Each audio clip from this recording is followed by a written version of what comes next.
Every wolf she saved bore his mark. She never once asked his name.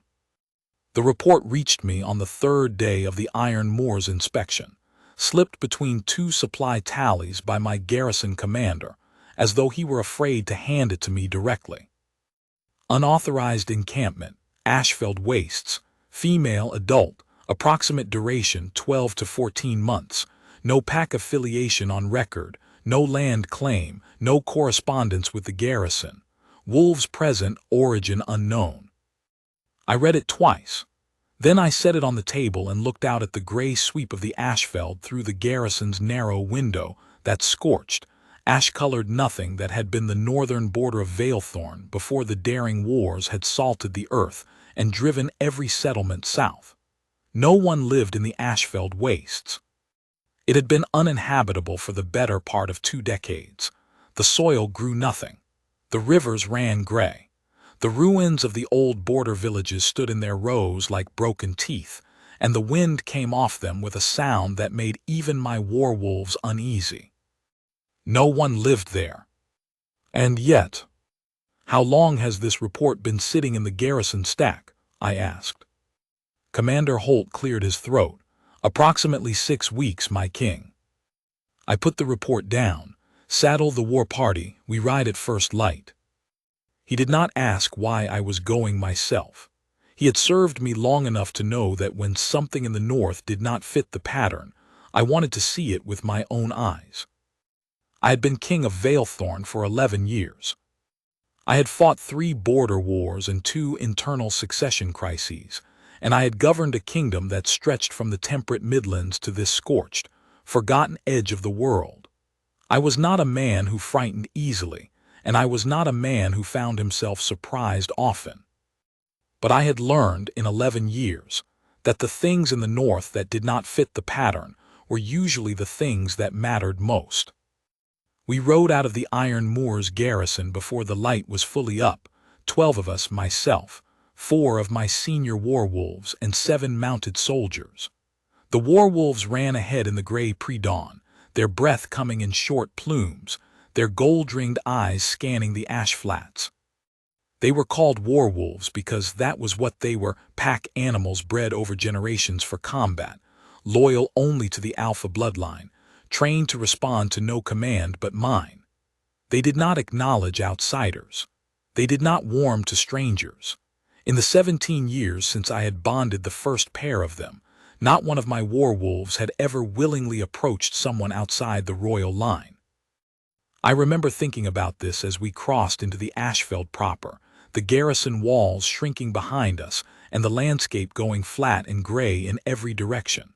The ruins of the old settlement at Varath Crossing appeared on the left, stone walls open to the sky, roof timbers long since burned or stolen for fuel. Then the second ruin. Then the long stretch of nothing. The ash-gray river cutting south. The silence that sat over the Ashfeld like a held breath. Sorin, my eldest warwolf, 12 years bonded to me, scarred across the left flank from the battle at Heldenmoor, stopped running. I pulled my horse up. Sorin had his head high. His ears were forward. Every other wolf in the party went still a heartbeat after him, reading whatever signal he was sending through the pack frequency I could not hear with human ears. Then Sorin turned left, off the route toward the reported encampment, toward the ruins of Old Varath Crossing. And he ran. Not the huntron, low and purposeful, that they used when tracking, not the alertron of a patrol. This was something I had never seen in 12 years of working with him. A straight, unhesitating gallop toward the ruins, his tail carrying itself higher than usual, his whole body oriented toward something I could not yet see. The other 3 warwolves followed him. I looked at my second-in-command, Patrol Captain Devrin, and she looked back at me with an expression that said she had no explanation either. We followed the wolves. She was behind what had once been the eastern wall of the Varath granary.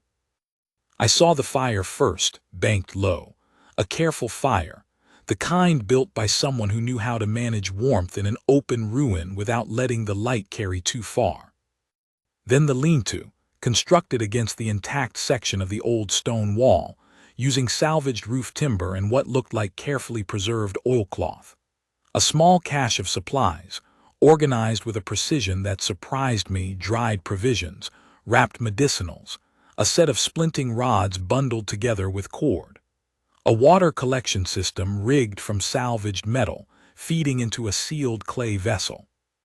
And Soren, my 12-year bonded werewolf, was lying on his side 3 feet from the fire, his head resting flat on the ash-pale ground, his eyes half closed. He was asleep. I stared at him for a long moment.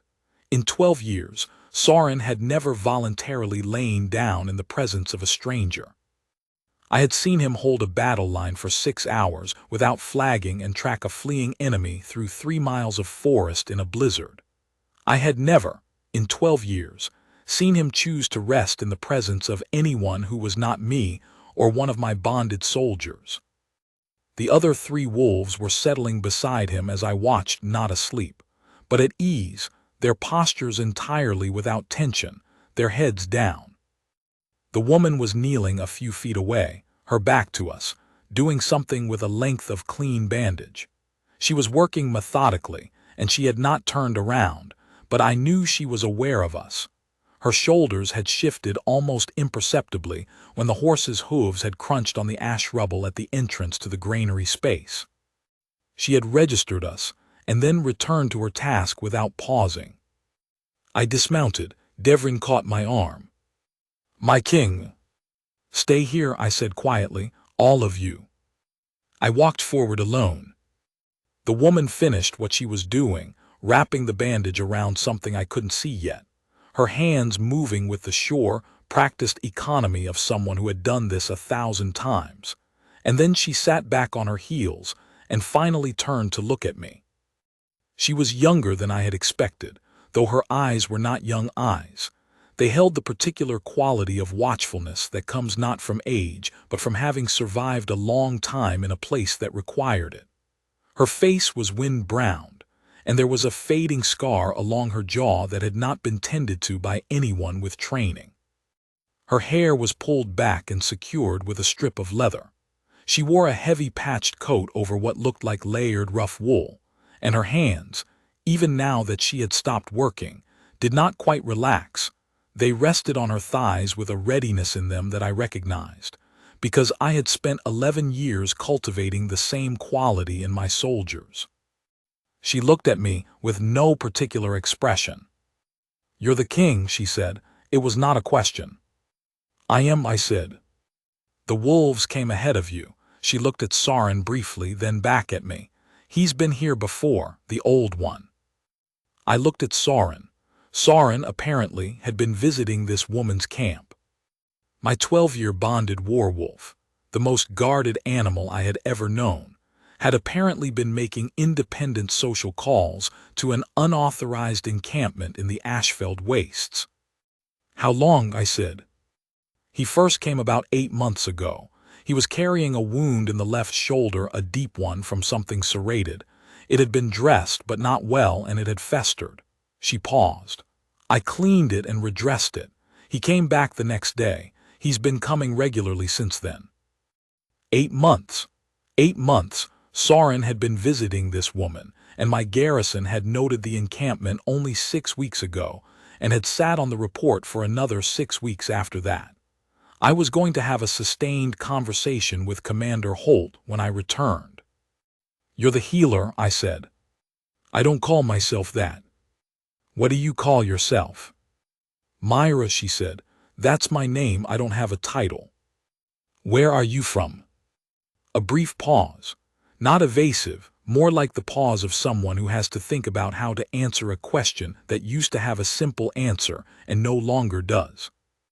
"Varath Crossing," she said. "This village, I was born here." I looked around at the ruined granary walls, the broken roof line, the ash-pale ground where a settlement had once stood and now stood no longer, because 17 years ago the daring forces had burned it on their way through. She had been born here, she had come back. I had 100 questions. What came out was, why? She looked at me steadily. Because it was mine, she said. What was left of it? I did not send her away that morning. I told myself it was because I needed more information, because a woman alone in the Ashfeld wastes for 14 months was a security matter that required proper assessment, and I was not in the habit of making assessments without complete information. That was what I told myself as I directed Devrin to make camp 100 yards away and gave my people their orders for the morning. I did not examine, very closely, the fact that the order to leave had not once formed coherently in my mind during the conversation with Myra. I did not examine the fact that Soren, when I returned to where I had tied my horse, had not followed me but had remained beside her fire. And I did not examine what had happened to my left wrist. I had felt it the moment I had gotten close enough to see her face clearly, a warmth, sudden and deep, like a coal held against the skin. I had looked down instinctively, and for a half-second I had seen what I can only describe as the suggestion of gold, a brightness beneath the skin of my inner wrist, there and then gone. I had seen mate marks described in the old texts. My grandmother had borne one. She had told me about it once, her voice taking on a quality I had never heard from her before or since, a softness that did not belong to a woman who had governed half a continent. She had told me it felt like recognizing something you had not known you were looking for. I told myself the warmth in my wrist was a trick of the light on cold skin. I am a poor liar, even to myself, but I have had a great deal of practice. She let me sit by her fire that evening, or rather, she did not ask me to leave, which in the Ashfeld amounted to the same thing. The wolves were a presence throughout. Soren remained. The other three drifted back toward the camp and then, one by one, drifted back again, settling at varying distances from the fire with the unhurried ease of animals that had already decided this space was safe. I watched this happening, and I could not account for it. These animals had been bonded to me for years. They had never in any context, on any field, in any garrison, chosen the proximity of someone else over mine when I was present. They were choosing hers. Myra fed the fire with the careful attention of someone for whom fuel was a resource managed rather than spent, and she moved around the camp with a practiced efficiency that told its own story. Everything had its place, everything was used for a reason, and nothing was wasted. She cooked something in a small pot, and the smell of it was plain but good, and she divided it without comment into 2 portions and handed one to me. I took it. I ate. I was, in that moment, a king sitting in the ruins of a burned village in the worst wasteland in his kingdom, eating simple food from a tin dish handed to him by a woman with a scar on her jaw and no title and no pack. And I realized, with a faint sense of vertigo, entirely at ease. "Tell me," I said, "what you have been doing here." She looked at the fire for a moment. Then she stood, went to the lean-to and came back with something I had not noticed before, a ledger. A real ledger bound in salvaged leather, the spine repaired with careful stitching. She handed it to me. I opened it. The first entry was dated 14 months ago. At the top of the page, in a clean, careful hand, Valethorn Royal Line Soldier, shoulder wound right side, arrow, infection present on arrival, treatment, cleaned, packed, resutured, 3 days at camp, walked to garrison under own power. The next entry, the next, I turned pages.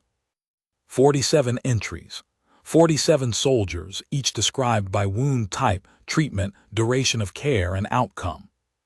The outcomes column read, with a consistency that began to feel almost stunning as I progressed through the ledger, returned to garrison,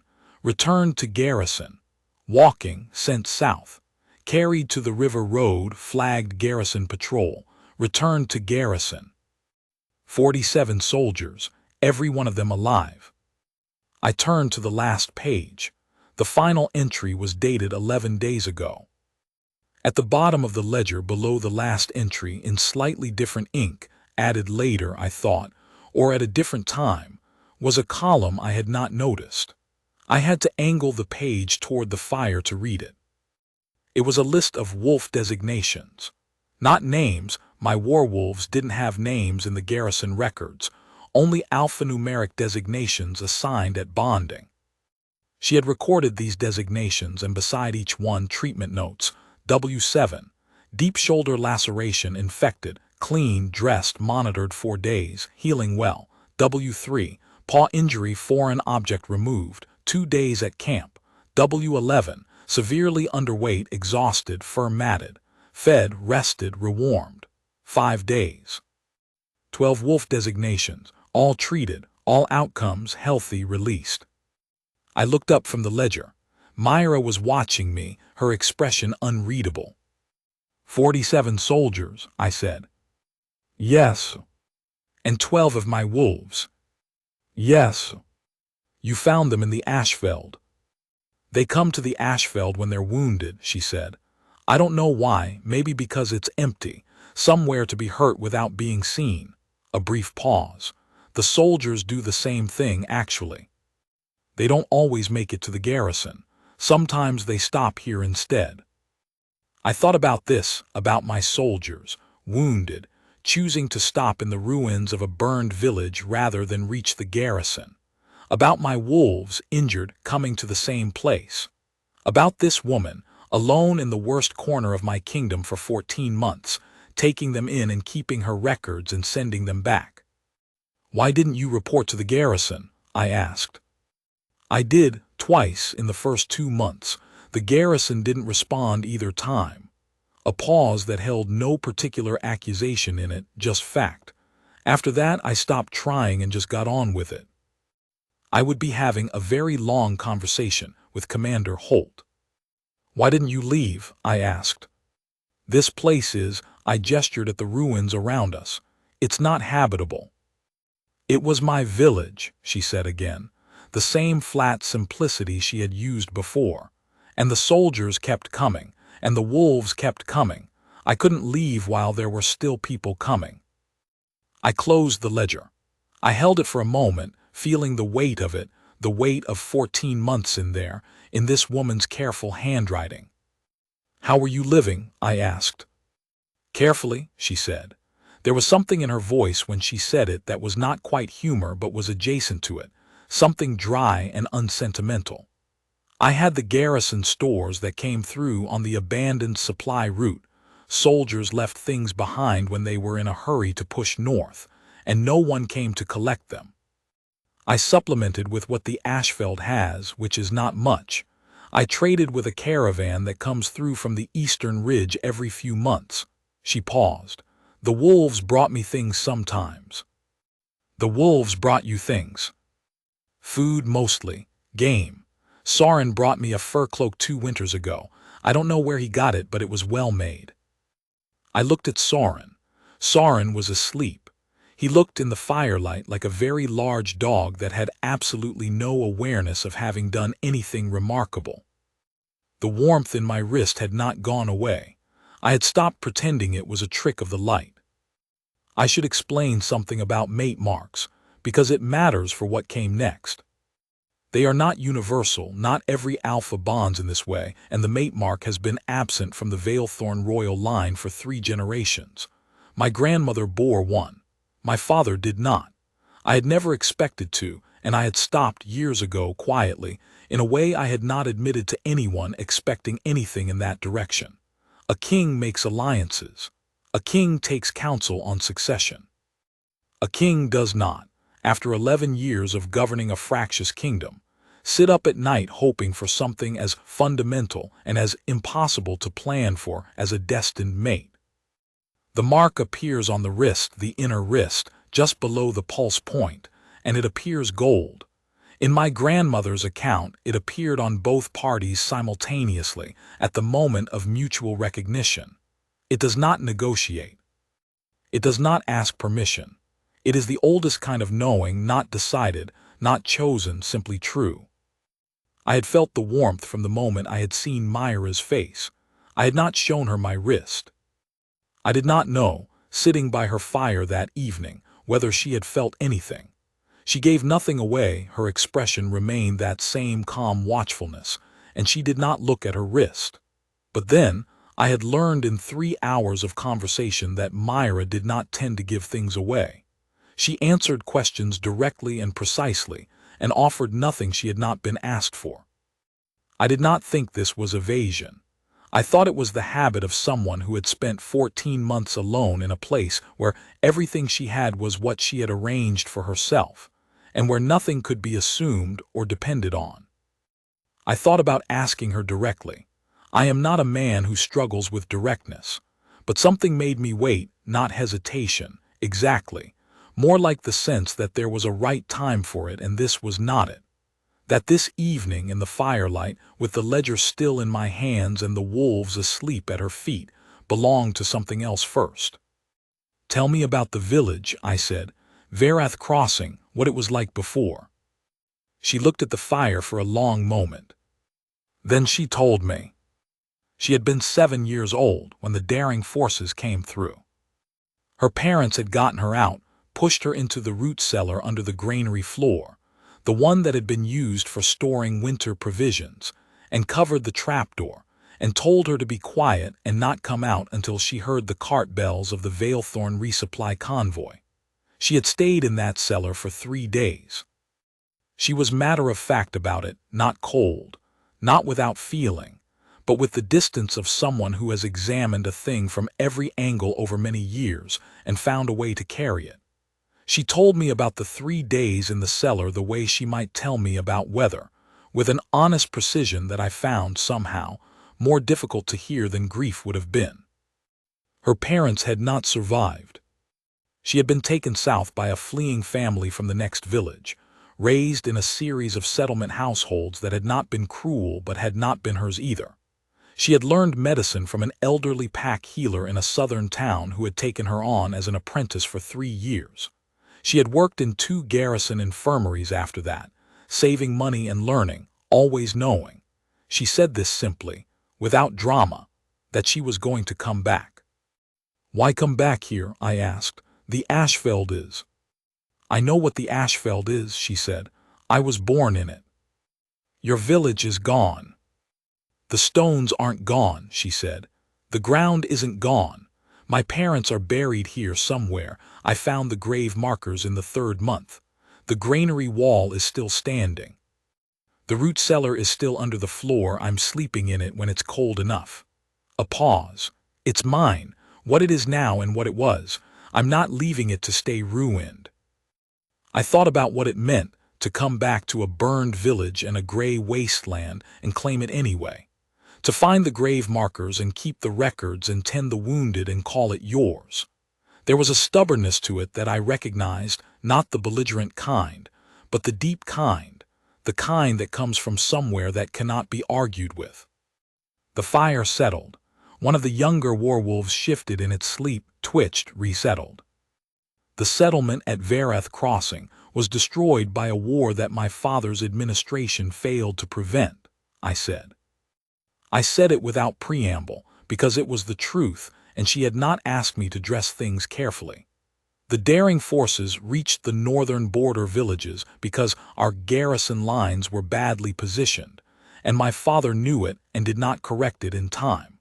14 years of my administration have been partly spent on the consequence of that. She looked at me steadily. I know, she said, I know the history. I'm telling you because the decision to rebuild and fortify the Ashfeld border is mine to make, I said. It has been mine to make for 11 years.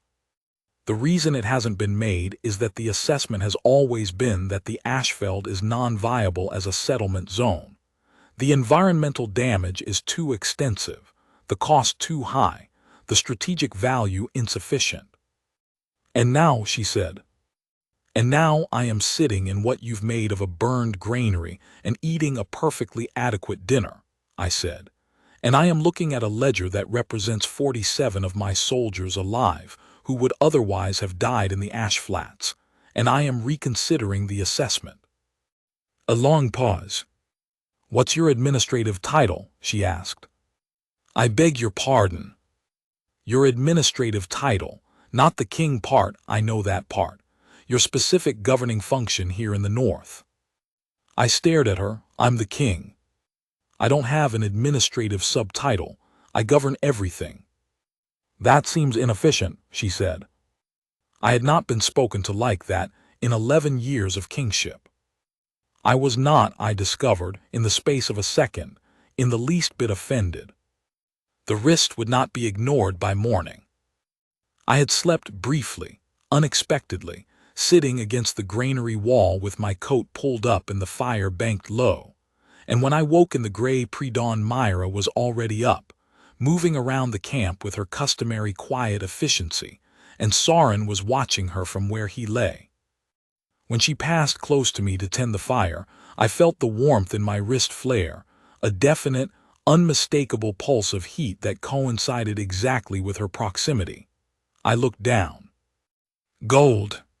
Clear, unmistakable, exactly as my grandmother had described.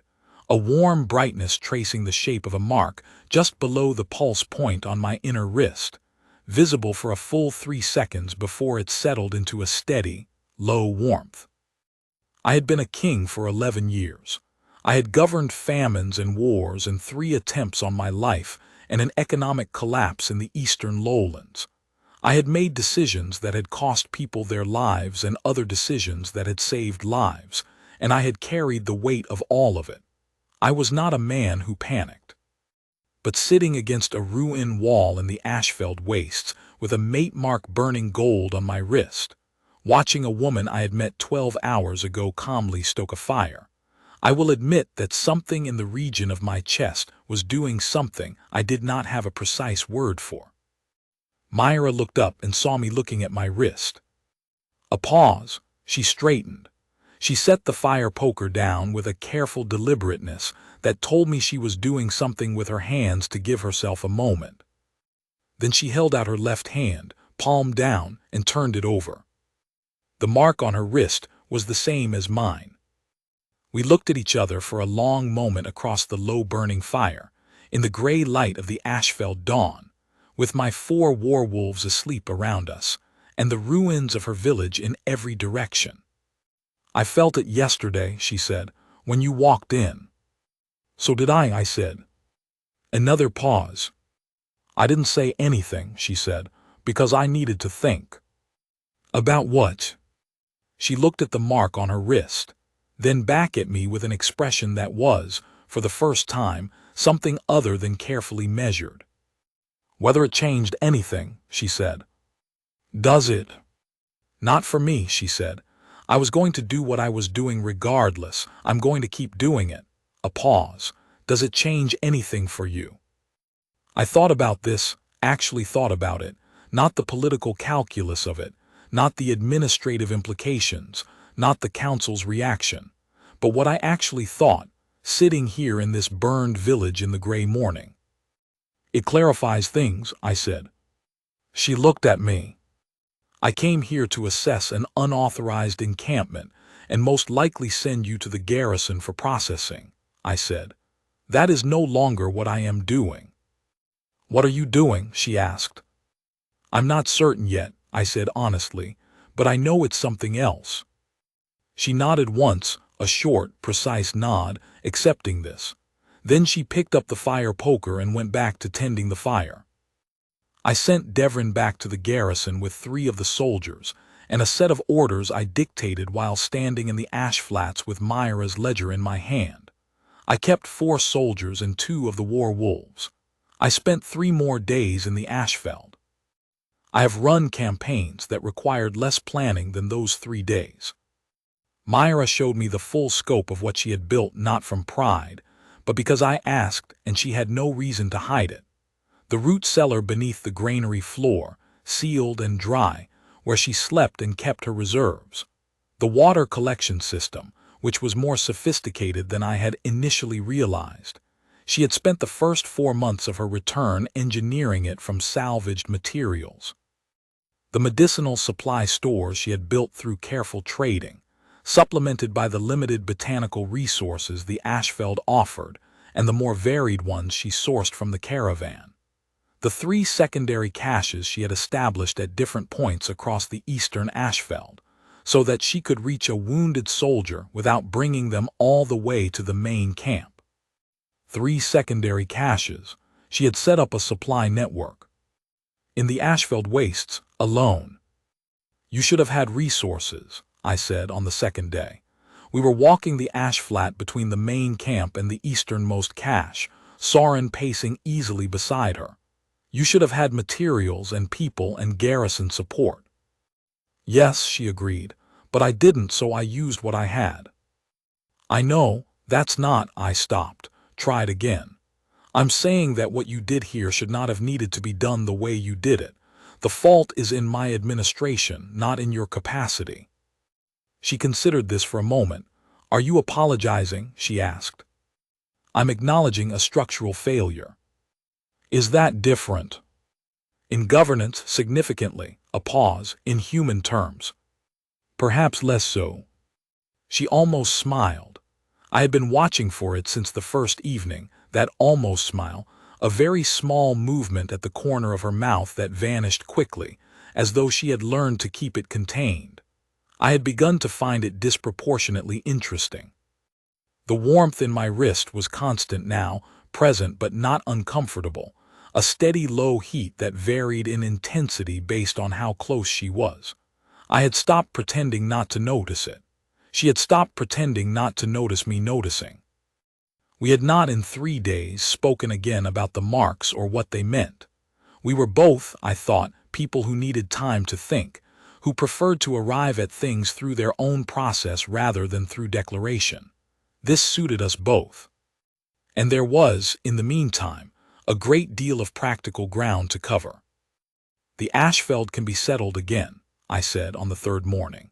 It will require investment and a decade of sustained work, but the environmental recovery assessments I've been given have consistently underestimated what the eastern section can support. Your water work alone demonstrates that. I paused. There are 3 other ruined settlements between here and the Iron Moors garrison. 5 to 7 years with the right resources, and the border zone is viable again. Myra was quiet for a moment. We were sitting on the remains of what had once been the Verath crossing Market Wall, looking out at the ash flats in the thin morning light. I want the grave markers preserved, she said. Whatever is built here, the graves stay. Of course. And the garrison needs to redesign its response protocol for wounded soldiers on the northern approach. They shouldn't have been ending up here. They should have been met on the road. Agreed. That's already in the orders I sent back with Devrin. And someone needs to fix the eastern supply caravan route. The caravan I've been trading with travels twice as far as it needs to because the road through the Ashfeld section was abandoned and no one repaired it. Also in the orders. She looked at me sideways. You're very agreeable. You're very right, I said. It would be poor governance to disagree. The almost smile appeared, held longer this time and became briefly, clearly, an actual smile. I had governed Valethorn for 11 years. I had not, in those 11 years, experienced anything that felt quite like the moment Myra of Verath crossing smiled at me in the ash-flat morning. The War Council arrived on the 4th day. I had sent for them, 8 of my senior commanders and administrators, the people who governed the kingdom with me.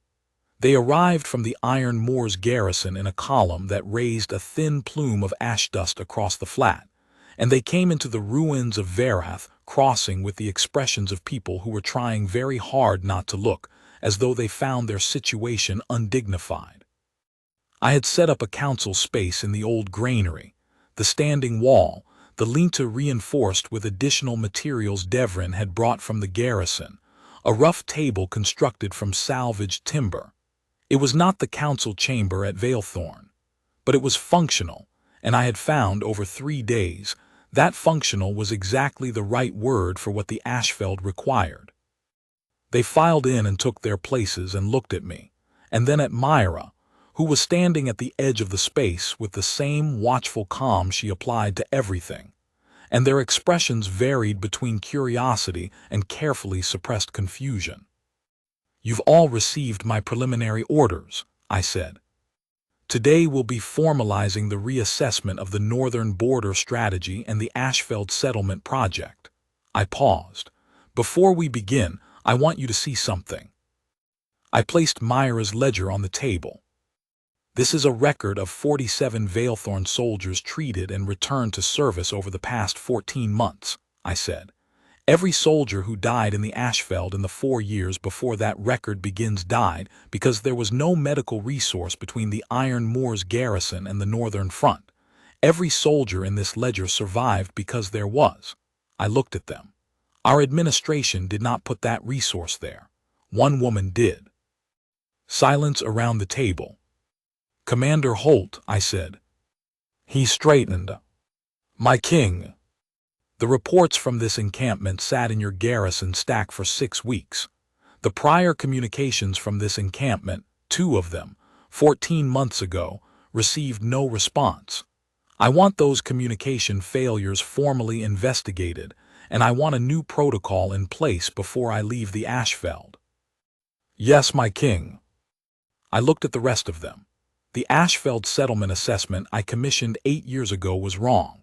The eastern section of the Ashfeld is viable for resettlement with sustained investment. We know this because someone has been living in it and making it work for over a year with scavenged materials and no institutional support. I picked up the ledger and held it for a moment. I want revised assessments on my desk within 30 days. I want an infrastructure proposal for the road and water systems within 60.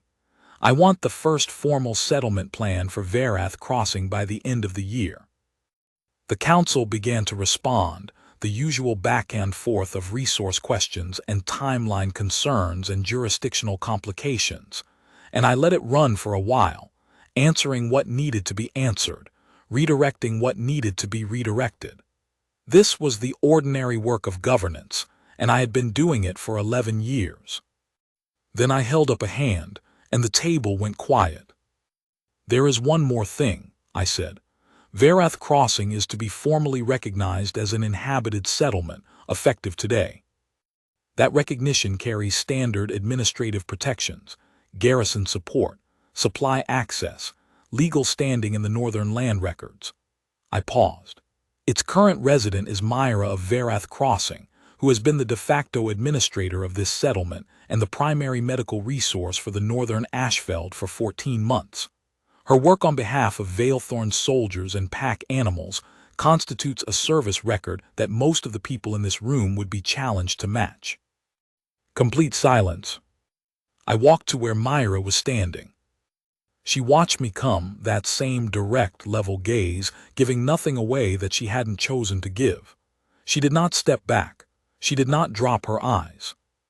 I want to tell you something, I said quietly, so that the council could hear, but the words were for her, in front of my war council and before the record of this settlement.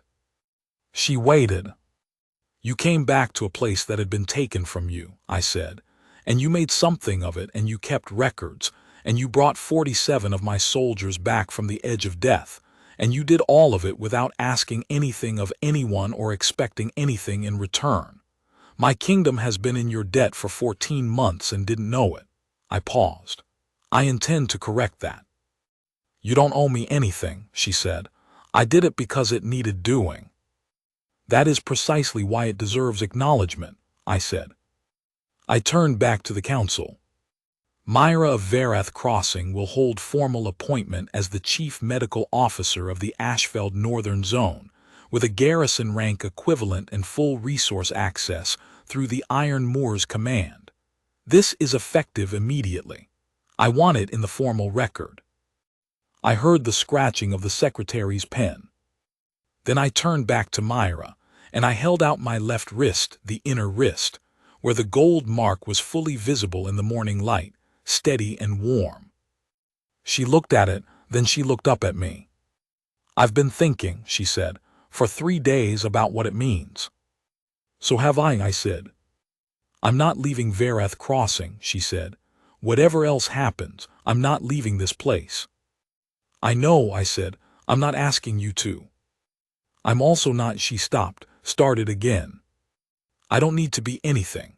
I don't need a title or a rank or whatever the mate mark means in terms of your court's expectations. I'm telling you that because I want you to know that it's not why I'm. Myra, I said. She stopped. I know, I said again. That's not what I'm offering. A long pause. Behind me, the counsel was very quiet. Then what are you offering? She asked. Whatever you want, I said, and whatever you'll let me give. She looked at me for a long moment. That long, level, careful look that I had come to understand was not distance, but assessment. That she looked at everything that mattered to her this carefully. Then she held out her left wrist beside mine. The marks flared gold together in the gray ash-flat light, visible to the whole council, to Devrin and the soldiers, to the 4 war wolves who had arranged themselves in a loose circle around the edge of the old granary space, without anyone having directed them to. From outside the granary wall came a sound, the low, combined sound of many wolves settling into position. Not the garrison's war wolves, the wolves of the Ashveld itself, the pack that had formed around Myra's camp in the past year, drawn by the same thing that had drawn Soren 8 months ago, by something that was not explainable in any tactical or administrative framework I had ever worked with. I heard one of the council members draw a breath. I heard Devrin say, very quietly, all of them. I didn't turn to look. I was looking at Myra. I have a condition, she said. Name it. The ledger, she said. The 47 names in it, I want them formally recorded in the Valethorn military record. Not the treatments, the names. I want a record in the garrison archive that says those 47 soldiers survived the Ashveld and the date, and that they came home. I thought about what it meant, to have kept that record alone in the dark for 14 months, not because anyone was watching, not because there was any authority to report to, but because the names deserved to be written down. Done, I said, every name.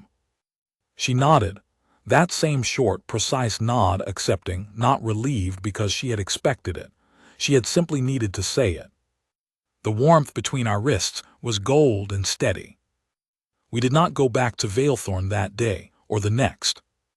There was work to be done, council meetings, the preliminary survey of the eastern Ashveld, the first formal mapping of the water system for the engineering assessment. Myra was at the center of most of it.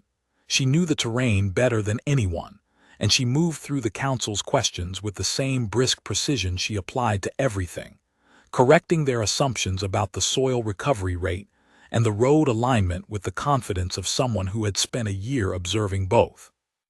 I watched her work, and I thought about things I had not thought about in a long time. I had been governing Valethorn since I was 27 years old.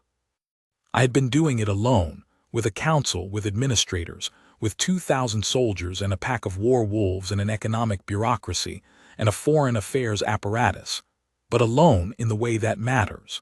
The decisions land on one person. The weight goes somewhere. I had organized my life so that the weight was distributed well, so that no single decision crushed the structure, but the organizing itself was something I did alone, and I had stopped expecting that to change. Myra worked through a problem the way she worked through everything else, methodically, honestly, without wasted motion. She accepted help when it was useful and declined it when it wasn't, and she knew the difference, which is rarer than people think. She did not perform competence or certainty.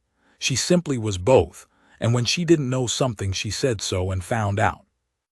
On the 5th evening I sat beside her fire again, our fire, I thought of it now, which was not a thought I would have predicted a week ago, and I watched her updating the ledger. She was adding a new page, I realized. New columns. What are you recording? I asked. Infrastructure notes, she said. The survey results, the water system measurements. She paused. If Valethorn's engineers are going to design the reconstruction, they'll need accurate data, and I don't trust the preliminary survey to have gotten the eastern section right. I was in the eastern section 3 weeks ago, and the ash-flat drainage is different from what they measured today. She was updating the ledger with survey data for her own village's reconstruction. I did not say anything for a moment. "You've been planning this longer than a year," I said. "I've been planning it since I was 7 years old," she said. Not sad, just true. I just didn't know what shape the plan would take. I thought about that. About a 7-year-old girl in a root cellar, listening to a village burn, and coming back 20 years later to write down the names and fix the water collection system, and keep the records, and tend the wounded and hold the ground. "You said earlier," I said, "that the mark didn't change what you were doing." "It doesn't," she said. "I know, I'm not suggesting otherwise." I paused. "I'm asking what it did change, if anything." She looked at the fire for a long moment. The almost smile appeared, not rueful, not sad, just honest. "It means someone knows," she said quietly, "what this place is, what I've been doing here." She paused. "I didn't realize until you came that I'd been," another pause longer, "that I'd been alone with it for a long time." I thought about how to answer that. I thought about a lot of things in that moment, about what it means to carry something alone, about the particular quality of loneliness that comes not from absence of people, but from absence of witness. About what it had felt like to read the ledger and to understand, in the reading, that every entry represented a night she had tended someone and then returned to the ashfield alone. No acknowledgement, no record, just the next entry in the next morning's light. "You're not alone with it now," I said. She looked at me. "No," she agreed, "I'm not." We rode for Valethorn on the 7th day, a longer column now, with the council and the garrison detachment and Devrin and the war-wolves, and Myra beside me on a horse from the garrison stock, with her ledger in her pack and the wind off the ashfield at our backs. The court at Valethorn was not prepared for what I brought back. Courts generally aren't, in my experience, prepared for anything that doesn't follow the expected channels, and my returning from a week in the Ashfield wastes with a mate mark and a formally appointed chief medical officer of the Northern Zone was emphatically not in any expected channel. There were questions. There were always questions. I answered the ones that deserved answers and declined the ones that didn't, and I installed Myra in the castle's eastern wing, her choice of rooms, which she made with the same efficient practicality she applied to everything. And I brought the 47 names in the ledger to the royal archivist myself, and watched them entered into the formal Valethorn military record. Myra spent 3 days in meetings with the Northern Infrastructure team, and 2 days with the medical administration, reviewing the garrison infirmary protocols. She ate dinner with me on the 5th evening and spent an hour explaining, with a patience I found genuinely remarkable, why the current garrison triage system was designed in a way that guaranteed bottlenecks in high-casualty scenarios. I had in 11 years sat across dinner tables from kings, generals, foreign ministers, and negotiators of every variety. I had not previously sat across a dinner table from someone who was simultaneously a medical strategist, a civil engineer, a de facto frontier administrator, and my fated mate, and I cannot say that I found any of those previous dinners comparable. "The root cellar," she said on the 6th evening. "I want to go back next month and finish sealing it properly. If Varath Crossing is going to be a settlement, the cellar should be preserved. It's historical." "I'll arrange an engineering team," I said. "I don't need an engineering team. I need one person who knows masonry." "I'll arrange one person who knows masonry. And I want to be there for the survey crew's second visit. They missed 2 of the secondary caches in the first sweep, and I need to show them the correct coordinates." "Done." She looked at me across the table. "You're doing it again." "I am," I agreed. "It's a useful habit." "Agreeing with everything I say isn't." "I'm not agreeing with everything you say," I said. "I'm agreeing with the things you say that are right, which happens to be most of them. I'll tell you when I disagree." "You haven't disagreed with anything yet. You haven't been wrong about anything yet." She held my gaze for a long moment. The marks on both our wrists were visible. She'd stopped wearing the long cuff over hers after the second day at Valethorn, a small, unbothered uncovering that I had not commented on but had noticed. "I'm going to be wrong about things," she said. "I'm not always right. I know the Ashfeld. I don't know this court or this kingdom the way you do, and I'll make mistakes in areas where I don't have full information. And when I do, I'd rather you tell me directly than manage it carefully to spare my feelings." "I wouldn't manage it carefully," I said. "You'd know if I was." "Probably," she agreed. "You're not good at it." "Thank you," I said. The almost smile appeared and became, for the second time, a real one. The formal ceremony was held a month later. I want to be precise about what the ceremony was and what it wasn't. In the traditional form, a mate bond ceremony in Valethorn involves the court, the pack hierarchy, a ritual marking of the mate bond before witnesses, and a declaration of status. It had not been performed in Valethorn for 2 generations, since my grandmother's bonding, and the court's administrators had spent 4 weeks piecing together the correct protocol from archive records. What I changed, the venue. The traditional venue was the Great Hall of Valethorn. I moved it to Varath Crossing. The council thought I was making a political statement. Devrin thought I was being sentimental. The administrative team thought mostly that it was logistically challenging. None of them were wrong exactly, but none of them were quite right either.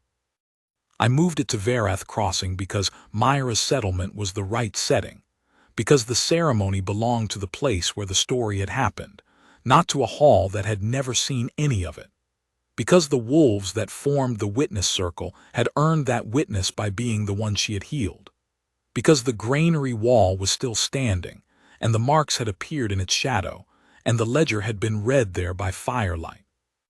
Because if you are going to mark something as true before the world, you should mark it where it became true. We rode out from Valethorn on a clear morning, the full court column on the road north, and arrived at the Ashfeld by afternoon. The engineering team had been at work for 3 weeks. The road was repaired. The first foundation markers for the settlement reconstruction were in place. The root cellar was sealed and marked with a proper lintel stone. The water collection system had been expanded by the infrastructure team, with Myra's design preserved and extended. The wolves were already there. Not just my war wolves, the whole Ashfeld pack, the one that had gathered around her fire over 14 months, 40-some animals arranged in a loose, easy formation around the old granary space, waiting with the uncanny patience of pack animals that understand something the humans around them are still catching up to. Myra stood in the center of the old granary, in the same coat she'd been wearing when I'd first walked in, which I suspected was a deliberate choice. The court arranged itself. The administrator began the formal protocol. I watched her face during the ceremony. She listened to the old form, the binding of the mate bond, the declaration of status, the formal acknowledgement before the kingdom, with the same attention she applied to everything, direct, precise, giving it the weight it deserved. When it was my part to speak, I said the old words and then I stopped and said something else. "I want to add one thing to the record," I said. "Before this settlement and before this pack and before the court of Valethorn," I looked at her, 47 soldiers, 12 wolves, 14 months in the Ashfeld, alone, without resources, without institutional support, without anyone knowing what was being done here. That is the work I am standing in front of. That is the worth that was here before I came. I want that on the record." Silence. Myra looked at me with an expression I had not seen from her before, not the watchful calm, not the almost smile. Something quieter than that. Something I did not have a precise word for, but that I thought was, perhaps, what it looked like on her face when something mattered. "It's on the record," she said. Her voice was steady. "Good," I said. The administrator completed the ceremony.